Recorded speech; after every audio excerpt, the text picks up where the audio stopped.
15 अक्टूबर 1931 को तमिलनाडु के रामेश्वरम जैसे छोटे से कोस्टल टाउन में एक मिडिल क्लास मुस्लिम फैमिली में जन्म लेने वाले अवुल पकीर ज़ैनुलब्दीन अब्दुल कलाम के पिता ज़ैनुलब्दीन बोट ओनर थे और माँ अशी अम्मा एक सिंपल हाउसवाइफ थी। बचपन में कलाम जी ने गरीबी को बहुत करीब से देखा। स्कूल के बाद न्यूज़पेपर बेचना, सुबह उठकर मस्जिद और मंदिर दोनों जगह जाकर डिसिप्लिन सीखना उनके लाइफ का बेस बना। उन्होंने कभी भी अपनी फाइनेंशियल कंडीशन को अपनी कमजोरी नहीं बनाया, बल्कि उससे अपनी स्ट्रेंथ बनाया। फिजिक्स में इंटरेस्ट होने के बाद उन्होंने मद्रास इंस्टीट्यूट ऑफ टेक्नोलॉजी से एरोस्पेस इंजीनियरिंग की पढ़ाई की, जहां उनका सपना था फाइटर पायलट बनना। लेकिन सिर्फ थोड़े से मार्क्स से रह जाने के बाद उनका सिलेक्शन मिस हो गया, जो उनके लिए एक बड़ा हार्ट ब्रेक था। लेकिन वही मोमेंट उनके लाइफ का टर्निंग पॉइंट बना। उसके बाद उन्होंने डीआरडीओ और फिर इसरो ज्वाइन किया, जहां उन्होंने इंडिया के स्पेस प्रोग्राम को नई डायरेक्शन दी। SLV-3 जैसे प्रोजेक्ट के थ्रू इंडिया का पहला इंडिजिनस सैटेलाइट लॉन्च करवाया। जब पहला लॉन्च फेल हुआ तो कलाम जी ने सारी जिम्मेदारी अपने ऊपर ली, और जब सक्सेस मिली तो क्रेडिट अपनी टीम को दिया। यही क्वालिटी उन्हें एक ट्रू लीडर बनाती है। 1980s में उन्हें इंडिया के मिसाइल प्रोग्राम का हेड बनाया गया, जहां उन्होंने अग्नि, पृथ्वी जैसे मिसाइल्स डेवलप किए, और इसी वजह से उन्हें मिसाइल मैन ऑफ इंडिया कहा गया। लेकिन सबसे ज़्यादा कंट्रोवर्शियल और हिस्टोरिक मोमेंट आया 1998 में, जब प्राइम मिनिस्टर अटल बिहारी वाजपेयी के लीडरशिप में पोखरन न्यूक्लियर टेस्ट्स हुए। कलाम जी इस पूरे मिशन के साइंटिफिक ब्रेन थे। कलाम सर का असली इम्पैक्ट तब समझ आता है जब हम देखते हैं कि न्यूक्लियर टेस्ट के बाद दुनिया ने इंडिया को कैसे ट्रीट किया और कलाम ने उस प्रेशर को कैसे हैंडल किया। पोखरन 1998 के तुरंत बाद अमेरिका ने इंडिया पर इकोनॉमिक और टेक्नोलॉजी सैंक्शंस लगा दिए। सैटेलाइट्स, एडवांस रिसर्च टूल्स और डिफेंस टेक देने से मना कर दिया गया। वेस्टर्न मीडिया ने इंडिया को इररिस्पॉन्सिबल न्यूक्लियर स्टेट बोलना शुरू कर दिया। लेकिन कलाम सर ने कभी भी गुस्से या रिवेंज की लैंग्वेज यूज़ नहीं की। उन्होंने कामली कहा कि इंडिया न्यूक्लियर पावर इसलिए बना क्योंकि पीस और सिक्योरिटी के लिए स्ट्रांग होना ज़रूरी होता है।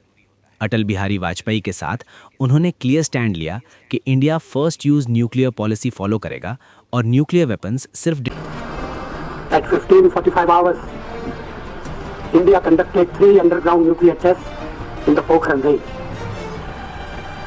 These tests conducted today were with a fission device, a low-yield device, and a thermonuclear device. DRDO and DAE have effectively and efficiently coordinated and integrated their respective technological strengths in the national mission to confront the country with the capability to placate the nuclear threats. अभिनंदन होना चाहिए वैज्ञानिकों का, उन इंजीनियरों का जिन्होंने पोखरन में जो कुछ हुआ उसे सफलतापूर्वक करके दिखाया। डिटेरेंस के लिए होंगे। सैंक्शंस के दिनों में कलाम सर ने टेक्नोलॉजी डिनायल को अपॉर्चुनिटी बना दिया। उन्होंने साइंटिस्ट्स को मोटिवेट किया कि जो चीज़ अमेरिका और वेस्ट नहीं देंगे, इंडिया खुद बनाएगा। इसी थिंकिंग से इंडिजिनस रिसर्च, मिसाइल्स, रेडार्स और सैटेलाइट्स का काम और फास्ट हुआ। धीरे धीरे दुनिया को समझ आया कि इंडिया रेकलेस नहीं बल्कि रिस्पॉन्सिबल न्यूक्लियर पावर है। इसी वजह से बाद में इंडो यूएस न्यूक्लियर डील जैसा चैप्टर खुला, जहां वही अमेरिका जो कभी इंडिया को आइसोलेट कर रहा था, पार्टनरशिप के लिए आगे आया। कलाम सर ने हमेशा कहा कि पावर का असली मतलब डोमिनेशन नहीं बल्कि कॉन्फिडेंस होता है। उन्होंने यूथ को बताया कि सेल्फ बिलीफ ही सबसे बड़ा न्यूक्लियर वेपन होता है। उनका सेक्युलर और इंक्लूसिव माइंडसेट भी उनकी लेगेसी का हिस्सा है। एक मुस्लिम होते हुए भी उन्होंने रामायण कोट की, गीता से इंस्पिरेशन ली और कुरान की वैल्यूज़ को साइंस के साथ जोड़ा। उनके लिए देश पहले था, रिलीजन बाद में। इसीलिए हर कम्युनिटी ने उन्हें अपना माना। उनकी सिंप्लिसिटी इतनी थी कि राष्ट्रपति होते हुए भी उनके पास पर्सनल प्रॉपर्टी कुछ खास नहीं थी। जब वो गए तो सिर्फ बुक्स, कपड़े और सपने छोड़ गए। आज जब दुनिया AI, स्पेस और डिफेंस रेस में आगे बढ़ रही है, कलाम सर का मैसेज और रिलेवेंट हो गया है कि बिना एथिक्स के साइंस डेंजरस हो सकती है, बिना कैरेक्टर के सक्सेस हॉलो होती है और बिना यूथ के इन्वॉल्वमेंट के नेशन स्ट्रांग नहीं बन सकता। कलाम सर के वर्ड्स आज भी एको करते हैं कि great dreams of great dreamers are always transcended. और शायद इसीलिए APJ अब्दुल कलाम सर का लाइफ सिर्फ एक बायोग्राफी नहीं बल्कि एक आइडियोलॉजी बन चुका है, जो हर उस इंसान के लिए है जो गरीबी, फेलियर और डाउट से ऊपर उठकर अपने देश के लिए कुछ बड़ा करना चाहता है। APJ अब्दुल कलाम सर ने अपनी पूरी जिंदगी में कभी शादी नहीं की, और ये कोई मजबूरी नहीं बल्कि एक कॉन्शियस डिसीजन था। उनका मानना था कि अगर वो शादी करते तो उनकी जिम्मेदारी सिर्फ एक फैमिली तक लिमिटेड हो जाती, लेकिन वो पूरे देश को अपनी फैमिली बनाना चाहते थे। उन्होंने खुद लिखा है कि जब भी शादी का सवाल आता था तो उनके दिल में एक ही बात होती थी कि क्या मैं अपने सपने और अपनी ड्यूटी के साथ इंसाफ कर पाऊंगा।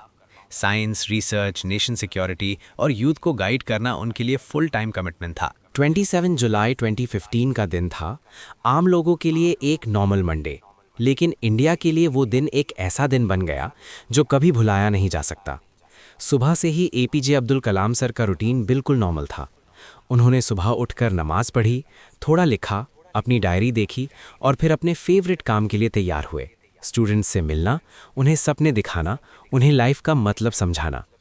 कलाम सर उस दिन IIM शिलोंग जा रहे थे, जहां उन्हें living a meaningful life topic पर लेक्चर देना था। आयरनी ये थी कि जिस टॉपिक पर वो बोलने वाले थे वही उनकी अपनी ज़िंदगी का अंतिम मैसेज बन गया। शिलोंग पहुंचने के बाद भी उनका बिहेवियर बिल्कुल नॉर्मल था। कोई बॉडीगार्ड का शो नहीं, कोई VIP एटीट्यूड नहीं, सिंपल वाइट है, जेंटल स्माइल और आंखों में वही पुराना कॉन्फिडेंस। लेक्चर हॉल में जाने से पहले उन्होंने स्टूडेंट्स से कैजुअली बात की, किसी ने फ़ोटो ली, किसी ने ऑटोग्राफ मांगा। कलाम सर ने सबको टाइम दिया जैसे हमेशा देते थे। उन्होंने कभी ये फील नहीं होने दिया कि वो देश के फॉर्मर प्रेसिडेंट हैं। लेक्चर शुरू हुआ, स्क्रीन पर स्लाइड्स थीं, उनकी आवाज़ में वही क्लैरिटी थी। I met Shri Siddharth Jaykumar at the airport with his mother at Chennai airport, who was born in Chilkmangalore in Karnataka in the year 1980. He gave me, I'm giving total details about him because few of you will get inspired by that. I'll be very happy. He gave me a presentation using a laptop. He came with a laptop and his father's name is Shri Jaykumar and his mother's name is Komala. When he was born, the doctors did not know what he was suffering from. Later on, they said he's mentally retarded. After detailed examination, it was found that he was suffering from cerebral palsy. As a result of the disease, he was difficulty in coordination between his mind and body. You know what the type of problem. Kalam sir next slide की तरफ बढ़े।